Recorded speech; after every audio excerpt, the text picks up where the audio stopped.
Hello, and thank you for joining us. Welcome to the Last Indie Lens pop-up presented by Milwaukee PBS and John Michael Kohler Art Center. I'm Dawn Yang, your host for today. I'm the general manager of Nyajong TV, the first over-the-air in Hmong news in southeastern Wisconsin. My parents immigrated to the US in the late 1970s after the Vietnam War as refugees from Laos. I am the second oldest of 11 siblings in my family and the first to graduate from college. Fortunately, the rest of my siblings had the privilege of completing college as well. I can relate to many of the students' life experiences and challenges in the film Try Harder.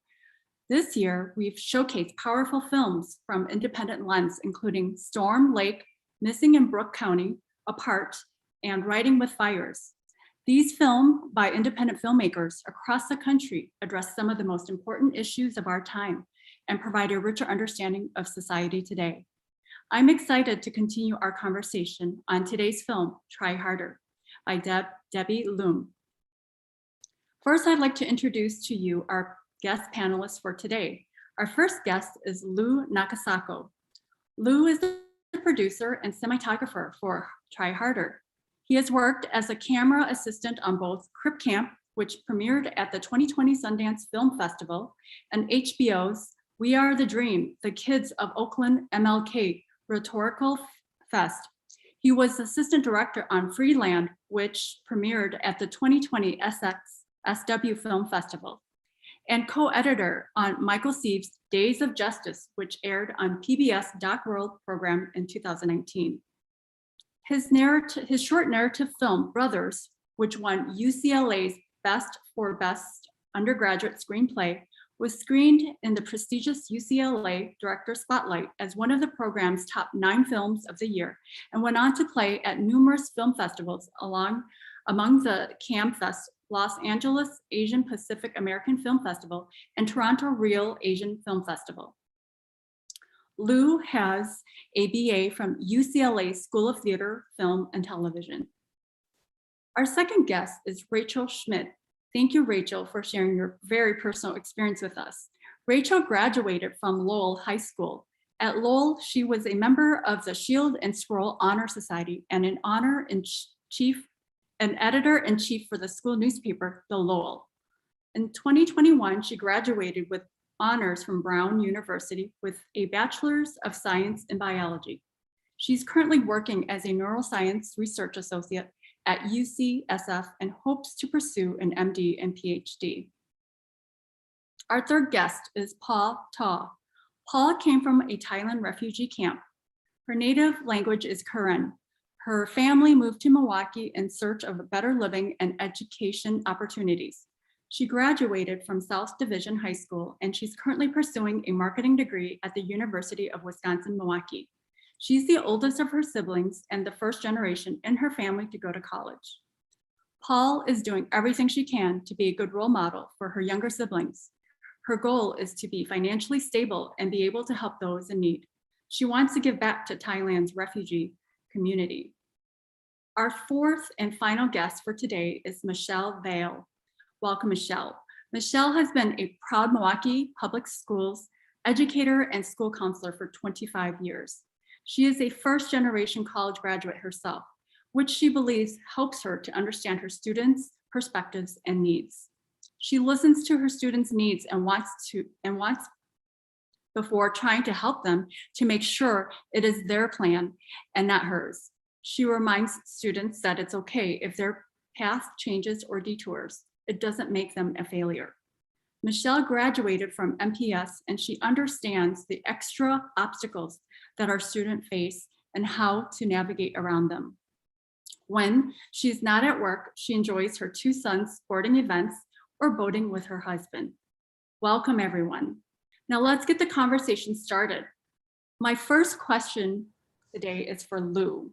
Lou, what is the main message you and the production team wanted to share through this film? Hi, thanks for having me. I kind of hesitate to answer like what the message is. I feel like that's kind of, I think an audience should kind of watch a film and take a message from it. But I'd say that the main kind of questions that we wanted to explore and wanted to expose was this, idea of what is success, or what does it mean to be successful, especially in a world and at a school where the success is like so clearly defined, right? And ultimately, how does that relentless pursuit of success kind of affect, identity for the kids growing up? Because for me at least, high school is a period where you should be exploring like what kind of life you want to live, what your values are, and what you want to, like, not only like where you want to go and what you want to do, but kind of like who you are, because those are the most important questions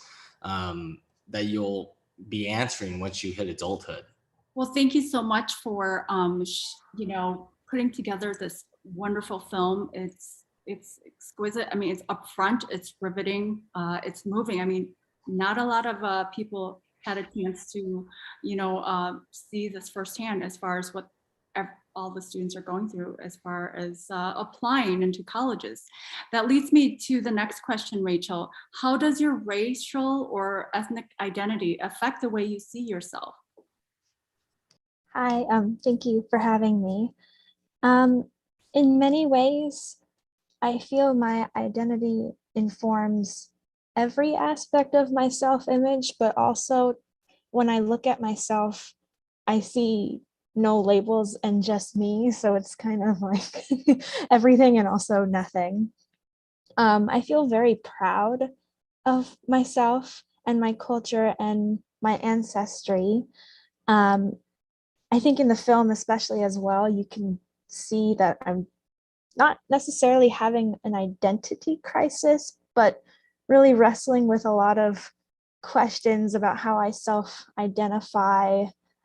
I feel like I have to pick one aspect of my racial identity versus the other. Am I Black enough to call myself Black? A lot of uncomfortable identity-related questions that are in some ways universal to the experience of living as a biracial / mixed race person in America, but also more generally, these are questions that high school students have to deal with just in terms of identity itself. That period of time is really one where, young people are oftentimes thinking of how they identify and how they fit into the world. And it's also quite challenging to deal with topics and questions about identity when you're in the college application process. It's thankfully the comments I received about how I identify and how that might have impacted my college application process. I didn't receive them too often or from too many people, but it is quite challenging when I'm wondering how I identify, and then I wonder how that might have impacted ultimately my whole college story. And I think it speaks to a broader topic. I'm not equipped to answer or talk about every aspect of it, but the topic of identity and how high school students are just trying to figure out who they are on top of having to deal with how their identity may impact that process of applying to colleges. Ultimately, though, I feel right now I'm comfortably at this neutral point where this is how I identify today. It might change in the future, but I don't need to have all of the answers now. Sometimes questions don't need immediate answers.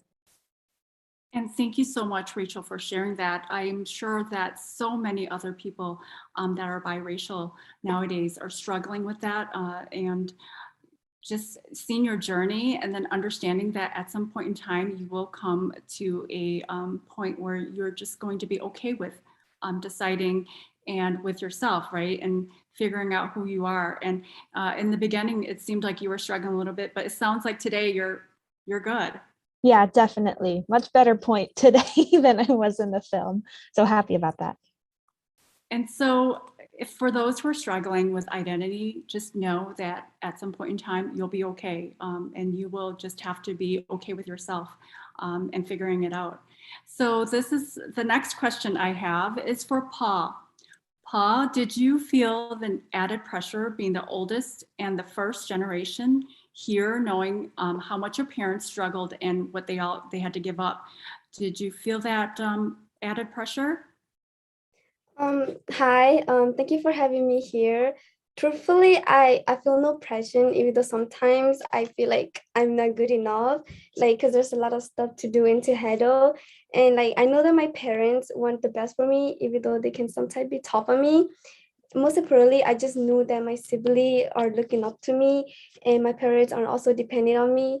So I will continue doing whatever it takes to become successful and lead them a better life, because in the end of the day, it ties back to the reason why my parents first came to America. Yeah, so I want the best for my parent, and like after all that they give up just for us, I want the best for them, you know. In my community, like Italian refugee community too. Like I want to give back to everyone who helped me. Well, thank you for that, sharing that, Paul.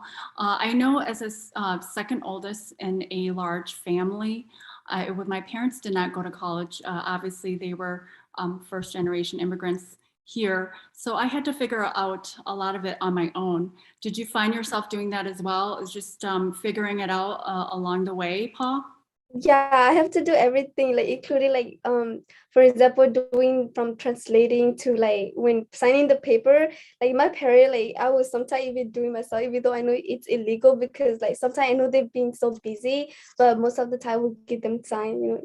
It's a lot, but it's worth it because knowledge is power. You get all those knowledge and then you can better help other around you, you know. So for people like you and I, it's we didn't have so much of a hand holding. We certainly had to do a lot of seeking to get advice and guidance. And then just like you said, just figuring it out on our own and being able to navigate that. I think that that speaks volume for, you know, people who don't always have family members or people there to support you. Anybody else would like to share a little bit about their experience if they're the first generation to go to college? I was also first generation. And ever since I was little, my mom's like, you're going to college, you're going to college. But she didn't know how to navigate. Like, what do we do? Okay, we applied for college, but what's the next steps and everything? So it was a very confusing path to take. Yeah, I can see that. And so this leads me to my next question. This question is for all of you. So whoever would like to answer, do you think that race and identity influence your ideas about success and achievement in school or elsewhere in your life?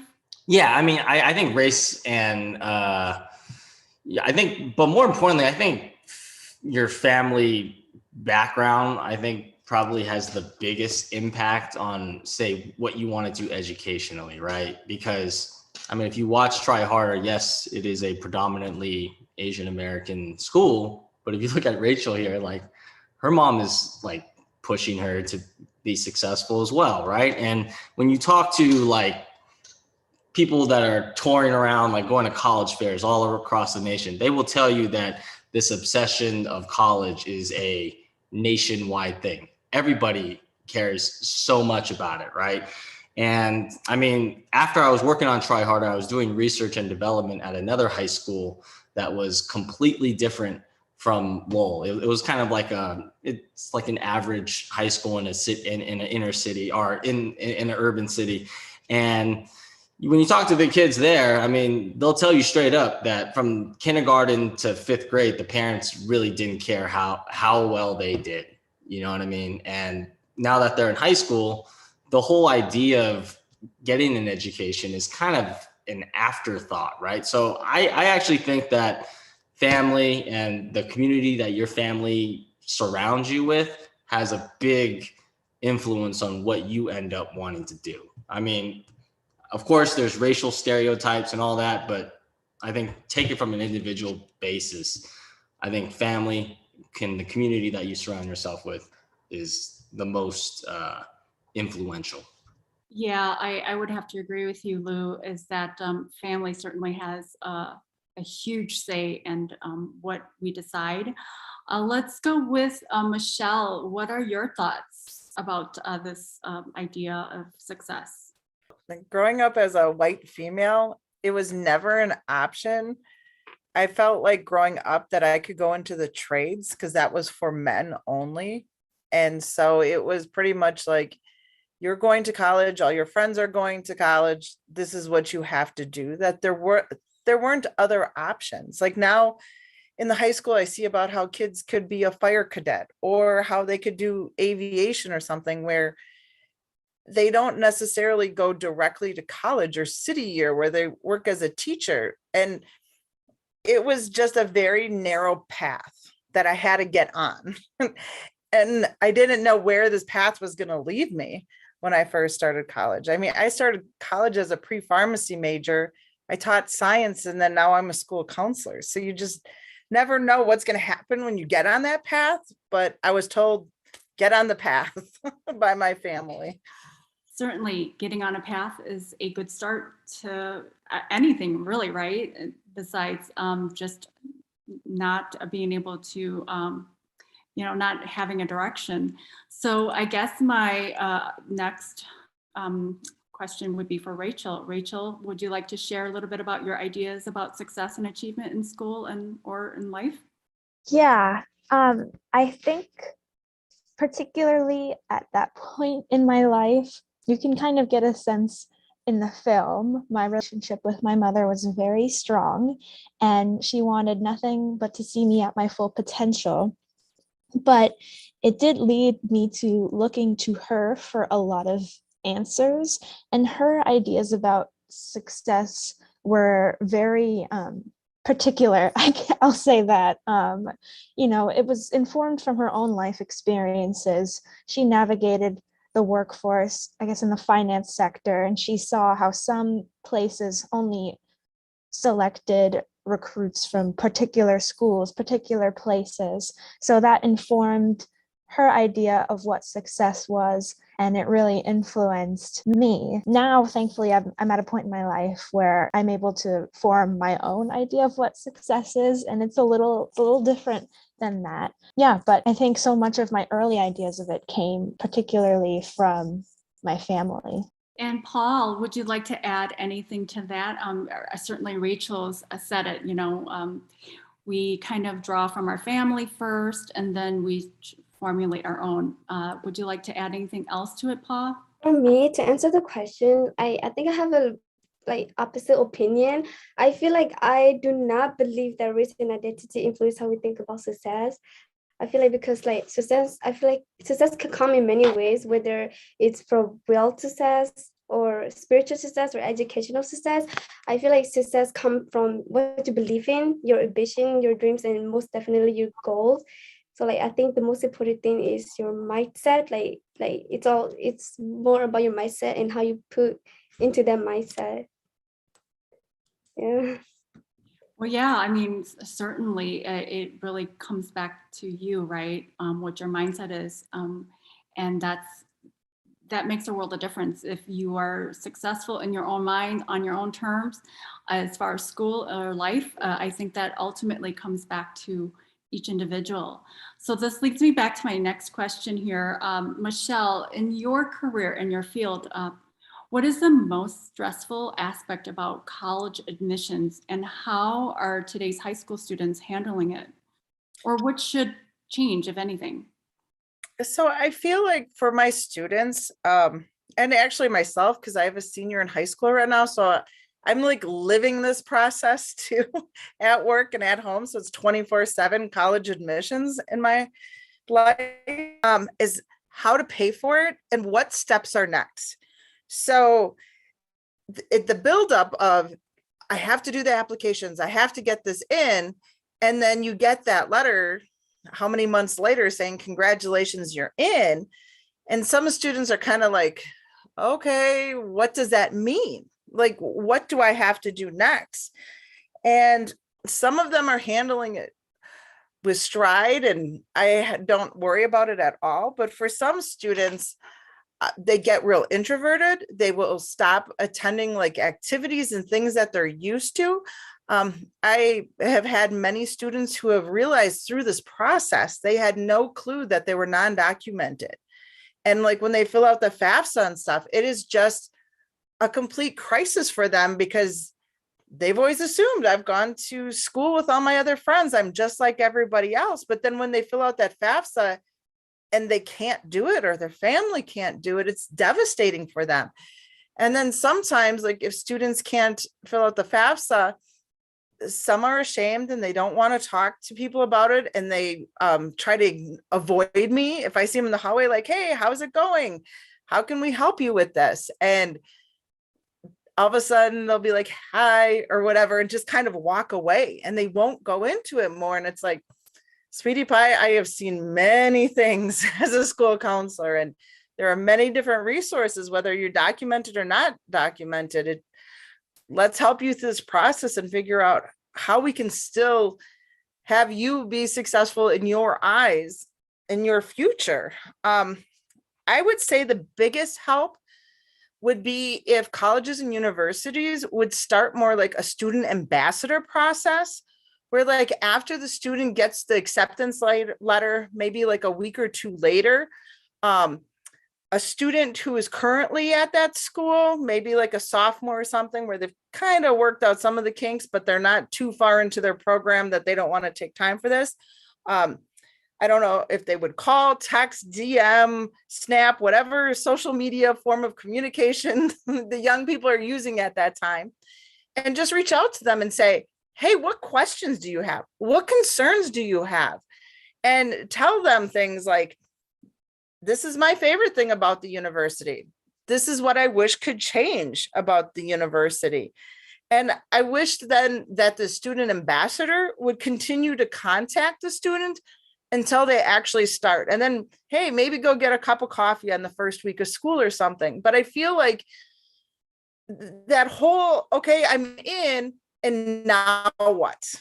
There's a lot of students who get in, but don't actually end up at a university, because they get so overwhelmed with the process, and maybe they didn't fill out the student orientation form. So they missed student orientation. So now they don't have their classes, or maybe they didn't fill out their FAFSA or submit it properly. So I feel like there needs to be more of a bridge between the high school, the college, and everything in between, because I feel like that's where students are getting lost and they're getting overwhelmed with the whole process. And I certainly agree, because there's so many processes, so many deadlines. And in addition to that, it's just the apprehension, for example, for me as a first generation college student, I didn't know what to expect. And it definitely helped for the college that I selected to reach out and to have a program. I actually was fortunate enough to attend a week-long program that they put together for first time or first generation students, and that helped me to acclimate. It was a week long. It was called Project Lead. They had, like you said, ambassador type of students and programs put together to kind of help you process or journey through, hey, what to expect, what's next, what, you know, this is, where am I going to go after this? And that helped me out tremendously. Go on to the next question. This question is for Lou. What challenges and rewards did you encounter during the production of the Try Harder film? Yeah, challenges. That's a good question. I would say the biggest challenge was probably the duration of production, because we had started researching, I think in the winter of 2015. And I think there was a whole semester of research and development. And then we committed to actually make the film, which is another 9 months, right? So, you know, like that's a long time to be filming at an institution. And it's a long time to be filming with subjects. And it's an even longer time when you have to deal with teenagers, because we were all teenagers at a certain point, right? So, you know, sometimes there's just certain things that you have to navigate that you're not expecting, right? So with that said, Rachel was my favorite person to interact with. And yeah, Rachel and Donna were literally like two of my favorite people in terms of working on the production. So in terms of like reward, that was definitely one of the highlights. But I'd say just in terms of bigger like rewards in terms of making this film was just the amount that I learned in terms of how to put a film together, you know, how to be empathetic at all times, because at the end of the day, the subjects are doing us a crazy favor. You know what I mean? And I'm sure it was super annoying being like, can I film this? Can I film that? Can we go here? Can we go there? Like, that's a lot to kind of put on these kids' shoulders, especially with everything that they already had going on. So I would say like that was a reward. Was actually the length of the production was ultimately the reward in terms of making it a very fulfilling learning experience from a filmmaking standpoint. And also, like, you know, I wasn't an overachieving kid. I think, and there's even like an aspect where you can kind of frown upon, especially Asian Americans who are very overachieving. But, you know, and actually working on this project, I actually grew to, you know, really understand that perspective and the reasons why everyone is pushing so hard. So,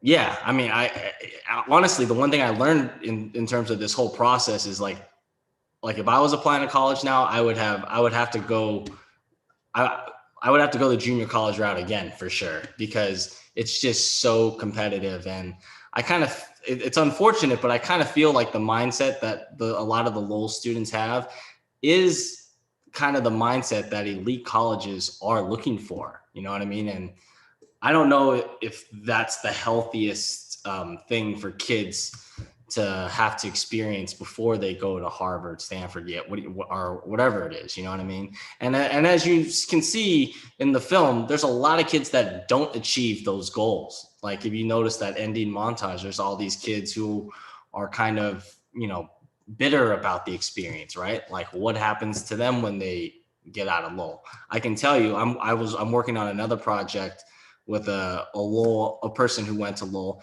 and she's like 12 years removed, and she still feels that like, man, Lowell really made me feel that I wasn't good enough. You know what I mean? And she's actually still kind of thinking about it, right? So those are all kind of lessons and rewards that I kind of got from, you know, making this, like helping Debbie craft this project.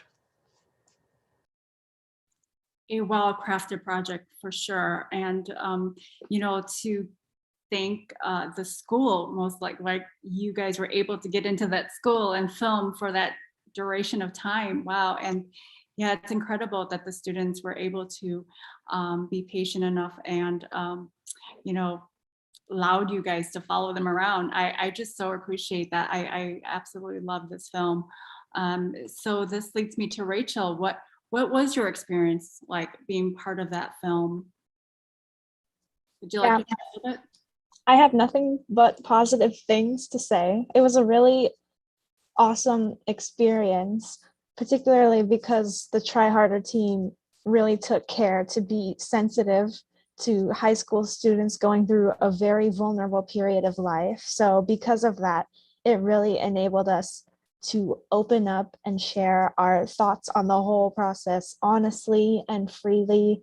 And yeah, really creating that culture and environment where we felt safe to share those thoughts enabled the film to be what it is, which is a really candid look at how students at Lowell go through the college application process.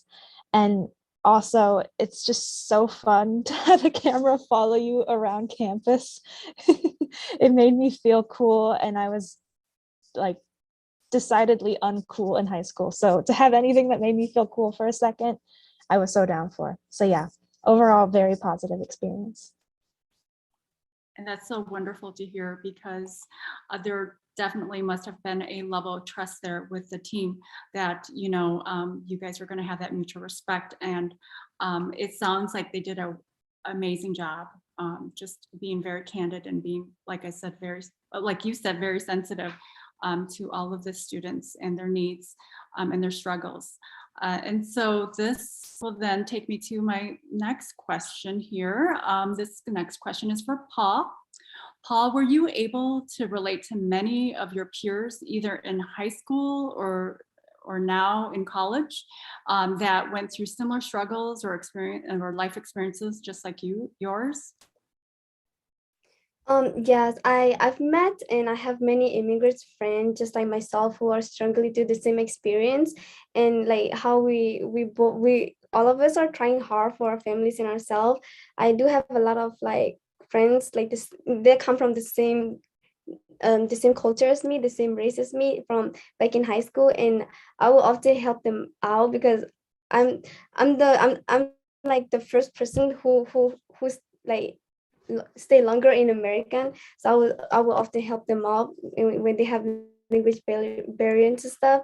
And then as of now, like I know that it's not an easy thing being a first generation college student, and like sometimes it can be scary and stuff, but I think the most important things to keep in mind is like to never give up on our goals and dreams.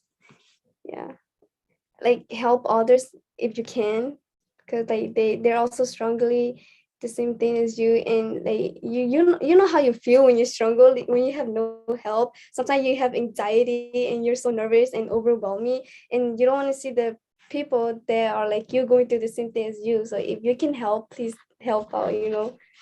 Yeah. Well, I can tell that you're a great leader and that you have a great mindset. Definitely, like you said, help where you can. And not a lot of people may think that way, but I'm so glad that, you know, your mindset is there and that you're willing to help others around you.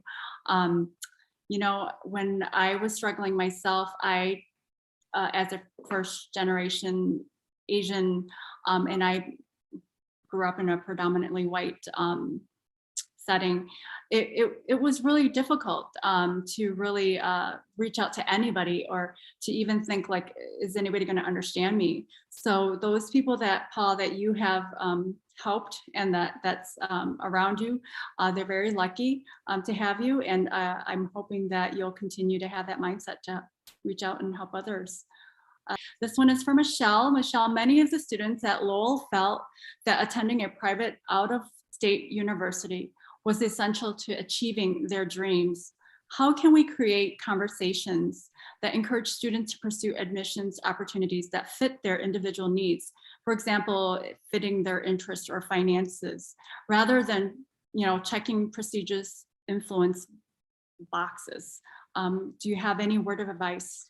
Absolutely. The first thing I tell our students, even during freshman bridge, is that you're not going to buy a car without test driving it. Don't go to a college until you've actually stepped foot on that campus.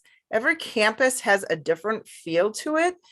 And if you go to that campus, you would probably get a more realistic view of what actually that campus is, what the campus vibe is. Do I feel like I fit in here? Are there things that I absolutely adore about this college? So that's the first thing I tell them to do. Then the second thing is we write up kind of a budget of like, what's it going to cost to go to, let's say you applied to 5 colleges.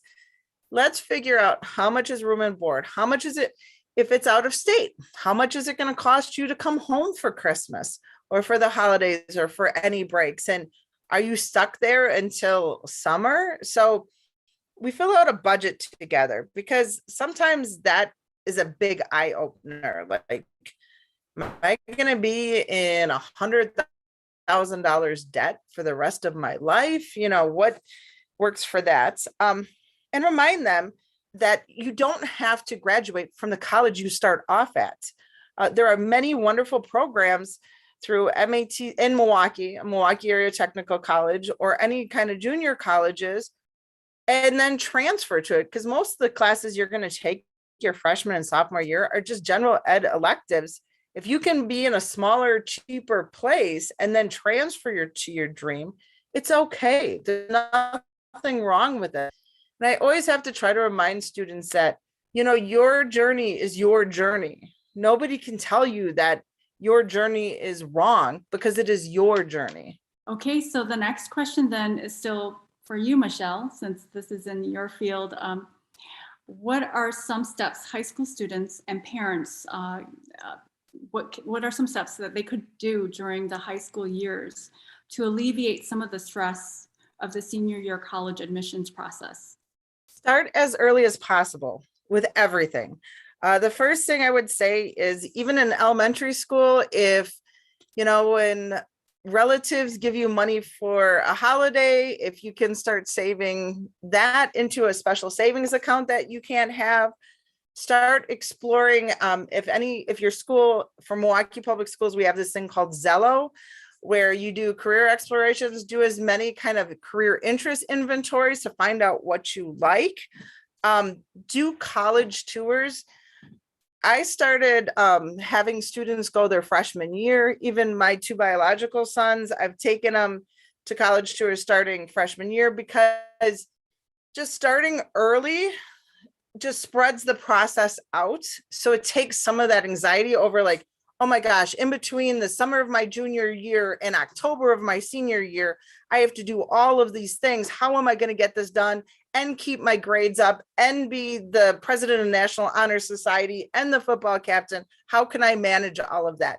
So if you make the timeline longer, it alleviates a lot of that stress. Use the resources at your school counselors. If there's a college access center person, if there any of those type things, use your teachers, ask them, hey, what was your college experience like? Where would you suggest that I go where you went, or did you not like it? Have those conversations. Also, like with starting early, have your letter of recommendation from your teachers the end of your junior year. So if you're applying for colleges in summer, you're good to go. You're ready to start. Also, if you ask your teachers at the end of your junior year, instead of like in October when everybody is asking teachers, you're going to get a more thorough letter of recommendation, and the teachers are just going to put more effort into it. So my strongest suggestion is start early and spread the process out throughout a longer timeline. Well, thank you for that. That makes sense. And I think that a lot of people don't even think about that until like their senior year. So that is great advice.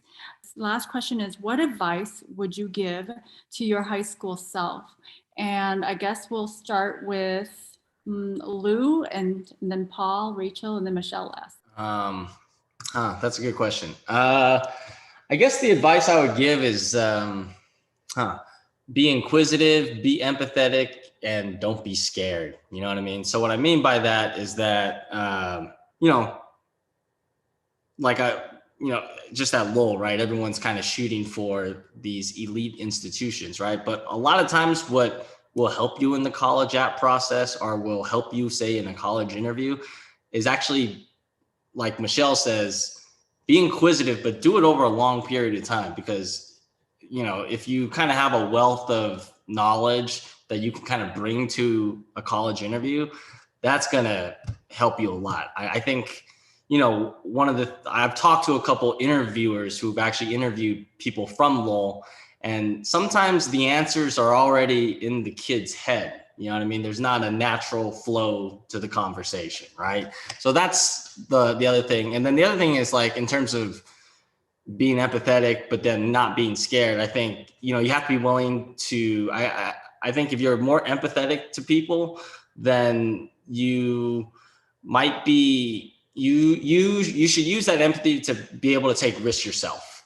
You know what I mean? Because if you understand what somebody else is going through or whatnot, that will help you when you take a risk, or that'll help you when, X, Y, and Z, right? So that's kind of what I would say to my younger self, is inquisitive, empathetic, and don't be scared. If I could talk to my younger version right now, I think that I will tell my younger version to stop procrastinating. I think procrastinating, like, it plays a major role in finishing our tasks, and it increases the risk of us not getting our work done, and also increase the risk of having a lower grade than what we expected, like in terms of academic. Yeah. And then, like, sometimes I feel like too much procrastinating can, like, it can cause stress and anxiety. And, like, so I think if I could talk to my younger person, I would tell them to work on time management. And another thing is that if you are working on a certain thing or a certain job, just do it and trust the process. Yeah, like don't think that certain homework or assignment is not worth your time, because even though you're not interested in it, don't think like that, because in the end of the day, it's important to have knowledge and experience. Like you never know you never know what you will face in the future. So yeah. Rachel, can we hear any advice from you? Yeah, I think I would tell my younger / high school self that it's very easy to feel like every part of this process of going to college is the most monumental part of your life that will ever happen. It'll impact every aspect of your life. There are no opportunities for veering off of the quote unquote course, or there are no alternatives to not getting into your top #1 choice. I would tell my high school self that that is categorically false and to not believe that. There is so much to life beyond what schools you end up going to. So be mindful of that and be kind to yourself. It's so easy to be mean to yourself in this process, and it's very tempting to fall into that bad habit. And so I would encourage my high school self to practice more self-care and self-kindness. And also, I didn't necessarily get into what I thought was my top choice #1 school at first, but I ended up going to a school that I really love and hold so dear to my heart, and I think was the right choice and fit for me after all. So even if it's not what you thought you wanted at the beginning, don't go into it with a negative attitude. Go into it with an open mind and receive all of the good that this path in life can give you. Michelle, any last words before I start to wrap this up? What I would do is pretty similar to what the other panelists are saying, is don't be afraid to take risks. And it's okay if where you end up isn't where you thought it was going to be, that you're not a failure, that stay true to your interests and follow them, because then you will find your true path. And you're not a failure if you don't end up doing what you're planning on doing at this moment in time. And I couldn't agree more. You know, in life, you just never know. You have a plan, right? But sometimes it's unexpected. I think the best thing that or advice that I could give people or myself would be to just persevere. I mean, take it as it comes and take it life a little bit lightly and just, you know, roll with it. Perseverance is going to get you far, and it's not the end of the world if you can't get into your choice of college. You will definitely still be able to make a living and still be successful. And again, it goes back to what you all shared, which is it's on your own terms. You determine your success, you determine your life. That takes us to the end of today's event. So special thank you to all of our guests, Lou Nakasako, Rachel Schmidt, Paul Ta, and Michelle Vale for being here with us today. We hope that the screening provided a chance to discuss and reflect on how the pressures of high school and the college admissions process are impacting American teens from diverse backgrounds. The film premieres on Independent Lens and PBS Video app on May 2nd at 10/9 Central. Please visit our website for upcoming events on milwaukeepbs.org/events. And a special thank you to our national partners, Independent Lens, ITVS, PBS, the Corporation for Public Broadcasting, and our local partners, MATC and the John Michael Kohler Arts Center. We hope that you enjoyed the show today, and thank you all again and have a wonderful evening.